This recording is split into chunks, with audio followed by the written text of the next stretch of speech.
So we might finally get multiplayer in Cyberpunk 2077, just not the way you would expect it to be. My name is MrStormCrow, and let's just get into it, shall we? In case you are unfamiliar with the whole series or the video game, Cyberpunk 2077, it is based off of the board game with a similar name, Cyberpunk 2020, or Cyberpunk Red. This is, of course, from the publisher of our Tulsarian games. Hopefully I'm pronouncing that correctly, but that's just a little fun fact if you're not aware.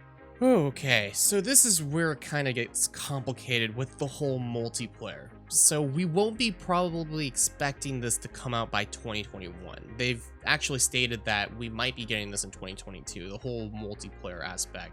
They don't like to say it's a mode, they like to say that it's an actual whole game in itself. So that'll be interesting. I like the concept of it. It's probably going to be like an MMO RPG or an MMO. As you've seen, there are damage counters, right, in the actual solo game. The weird thing is that you won't actually be getting it. So I hope that CD Projekt Red will actually give this game for free. So if you're not aware, if you do get CD Projekt Red game, which is Cyberpunk 2077, you won't actually have the multiplayer. So I'm very interested in how the logistics of this will work in the future. But to give you a little bit of information, this will be an entire different game. I'm guessing kind of like GTA 5, but I just, in a way, as for the multiplayer, I just hope that maybe they give more leniency to the existing players, because it would be a little troublesome to pay for a game that you've already have in a way. Now, another thing I do want to point out is that this game will have microtransactions.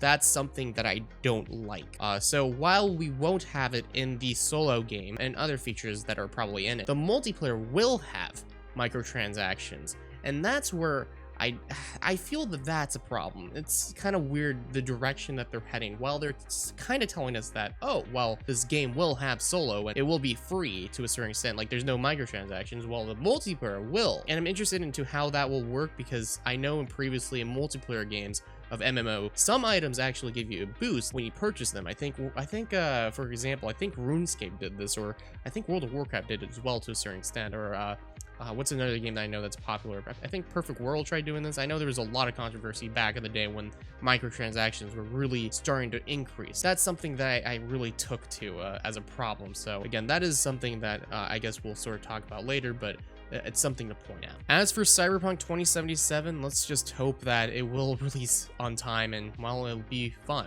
as we do have Keanu Reeves and a couple of big name actors in there. The only, I think, news that I also do want to point out is that this will be led on another team for the multiplayer, but I don't think that should be much problem, because Cyberpunk or CD Projekt Red have done really well in The Witcher 3 in their previous games. So again, I could be wrong, but what do you think? Comment below, maybe subscribe and give a like, maybe share it on social media if you'd like.